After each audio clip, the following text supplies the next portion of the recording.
warahmatullahi wabarakatuh. Perkenalkan, nama saya Zadiba Fahda Arifah dengan NIM 710141235. Di sini saya akan memaparkan materi terkait dengan mata kuliah pengantar ilmu pendidikan dengan dosen pengampu Bapak Iman Sofyan SPD MPD dari Universitas Negeri Semarang yang berkaitan dengan topik permasalahan-permasalahan pendidikan yang ada di Indonesia beserta dengan solusinya. Langsung saja kita masuk ke topik pembahasan kita, yaitu mengenai permasalahan-permasalahan pendidikan beserta dengan solusinya. Selamat menyimak untuk semuanya. Sebelum saya memaparkan materi terkait dengan permasalahan pendidikan beserta dengan solusinya, di sini saya sudah membuat peta konsep yang sudah saya bagi menjadi 3 bagian. Yang pertama, di sini terdapat definisi dari pendidikan dan sistem pendidikan itu sendiri. Kemudian yang kedua terdapat permasalahan pokok dan aktual, dan yang terakhir adalah solusi dari permasalahan-permasalahan tersebut. Langsung saja kita masuk ke pembahasan yang pertama, yaitu terkait dengan definisi pendidikan dan definisi dari sistem pendidikan itu sendiri. Apa sih definisi dari pendidikan itu? Pendidikan merupakan usaha sadar dan sistematis untuk mencapai taraf hidup atau kemajuan yang lebih baik. Tentunya bagi peserta didik, mereka sudah memiliki potensi yang mereka sudah dapatkan sejak lahir. Dengan adanya potensi tersebut, seharusnya mereka mampu mengembangkannya dengan lebih baik. Lalu bagaimana mereka mengembangkannya? Yaitu dengan adanya pendidikan.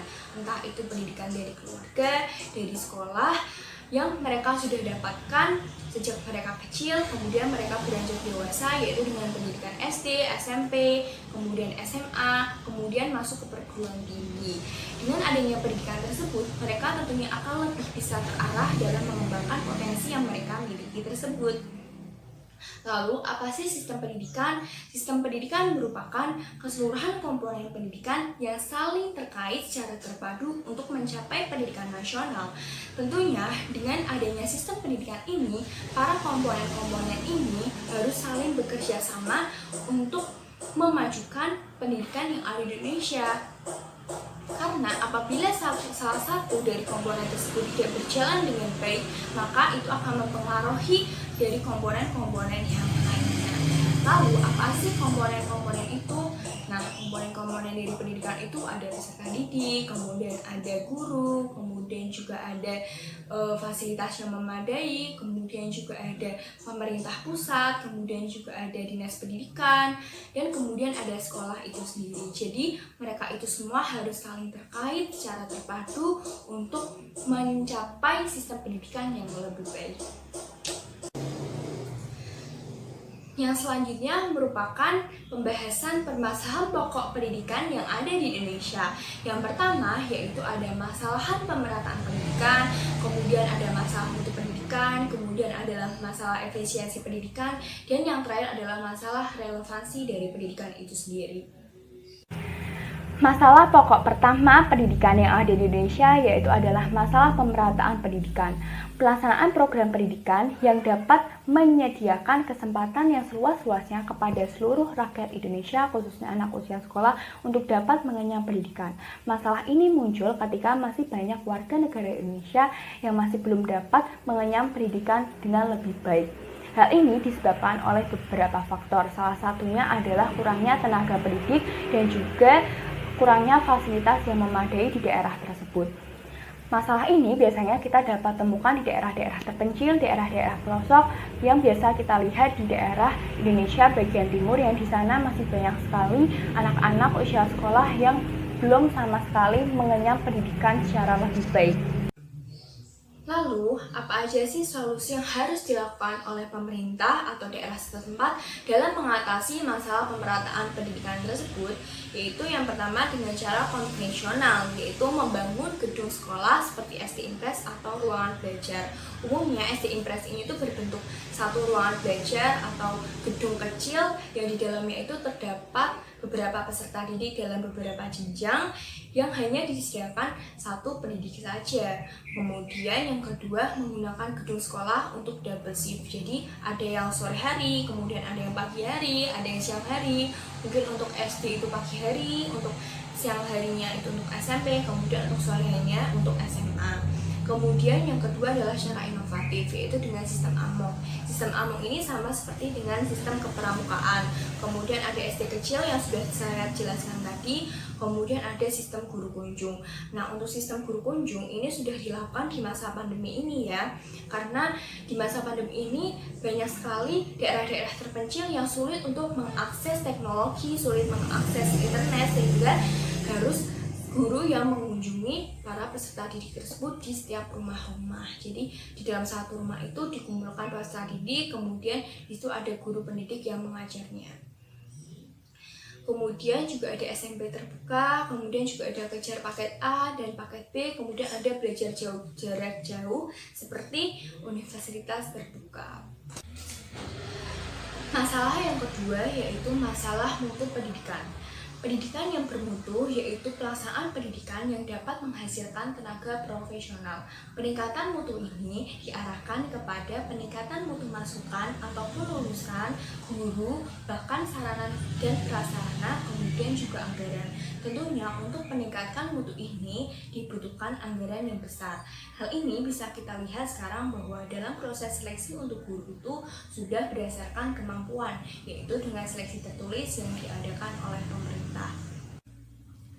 Lalu, apa aja solusi yang harus dilakukan oleh pemerintah dalam mengatasi solusi mutu pendidikan tersebut? Yang pertama yaitu dengan seleksi yang lebih rasional terhadap masukan mentah khususnya di dalam perguruan tinggi. Untuk saat ini di dalam perguruan tinggi sudah melaksanakan seleksi seperti SNMPTN, SBMPTN, dan juga ujian mandiri. Yang kedua yaitu pengembangan kemampuan tenaga kependidikan melalui studi lanjut.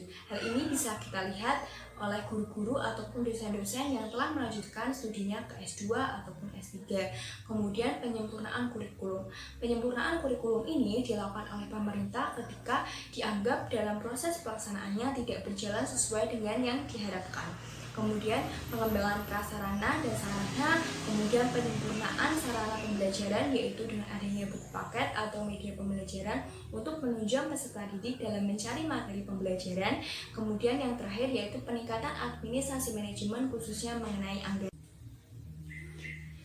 Yang ketiga yaitu adalah masalah efisiensi pendidikan. Masalah efisiensi pendidikan ini mempersoalkan bagaimana suatu sistem pendidikan dapat memanfaatkan sumber daya yang ada untuk mencapai tujuan pendidikan itu sendiri.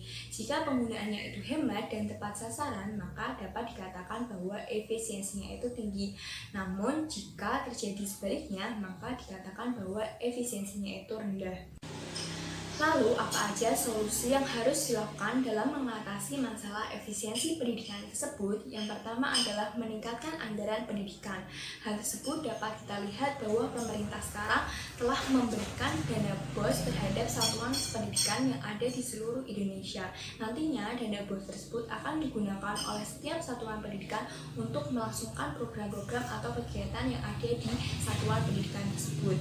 Yang kedua yaitu menjaring siswa-siswa yang memang memiliki potensi, kemudian memberikan bantuan pembiayaan pendidikan agar tetap dapat melanjutkan sekolahnya dan tetap dapat menikmati fasilitas pendidikan.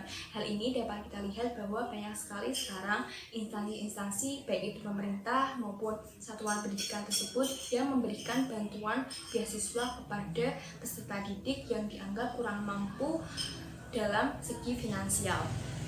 Kemudian yang ketiga yaitu meningkatkan kualifikasi guru ataupun dosen, dan yang terakhir adalah penataran bagi para pengelola satuan pendidikan tentang administrasi dan segala sesuatu tentang pendidikan.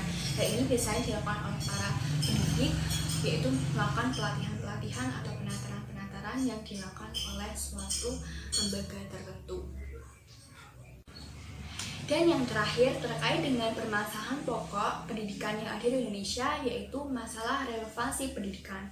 Masalah ini berkenaan dengan rasio antara tamatan yang dihasilkan satuan pendidikan dengan yang diharapkan satuan pendidikan di atasnya ataupun instansi yang membutuhkan tenaga kerja baik secara kualitatif maupun secara kuantitatif. Namun dalam kenyataannya jumlah antara lulusan dengan jumlah instansi yang membutuhkan tenaga kerja untuk sekarang ini tidak seimbang.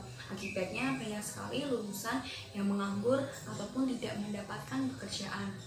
Lalu apa aja solusi yang harus dilakukan oleh satuan pendidikan ataupun pemerintah dalam mengatasi masalah relevansi pendidikan itu? Yang pertama adalah meningkatkan mutu pendidikan, baik kualifikasi guru ataupun dosen, ataupun menetapkan KKM untuk setiap satuan pendidikan. Yang kedua adalah menambah jumlah jenis pendidikan di bidang kompetensi ataupun profesi di sekolah kejuruan. Dalam hal ini adalah SMK. Diharapkan dengan adanya SMK tersebut, nantinya peserta didik outputnya mereka langsung dapat ditempatkan atau bekerja sesuai dengan keahlian yang mereka miliki pada saat mereka mengenyam pendidikan di sekolah menengah kejuruan tersebut. Kemudian meningkatkan kualifikasi institusi ataupun memberikan penilaian apakah sekolah tersebut atau institusi tersebut telah memenuhi kriteria dalam mencetak siswa-siswa yang berkompeten ataupun belum. Kemudian dilakukan kerjasama dengan masyarakat industri, dan yang terakhir adalah menyesuaikan kurikulum dengan kebutuhan para peserta didik. Dan yang terakhir yaitu adalah topik permasalahan aktual pendidikan yang ada di Indonesia. Yang pertama adalah masalah kurikulum. Untuk kurikulum sendiri dalam penetapannya itu harus disesuaikan dengan daerah masing-masing dan juga kebutuhan dari setiap peserta didik agar dalam proses pembelajaran ataupun proses yang ada di lapangan itu dapat berjalan dengan baik sesuai dengan yang diharapkan. Kemudian adalah masalah peranan guru. Untuk meningkatkan mutu guru ataupun mutu dosen itu biasanya dilakukan pelatihan-pelatihan ataupun pemaparan-pemaparan yang dilakukan oleh lembaga terkait, dalam hal ini adalah Dinas Pendidikan. Kemudian yang ketiga adalah masalah pendidikan dasar 9 tahun. Lalu apa aja solusi yang harus dilakukan untuk mengatasi permasalahan aktual yang ada di Indonesia?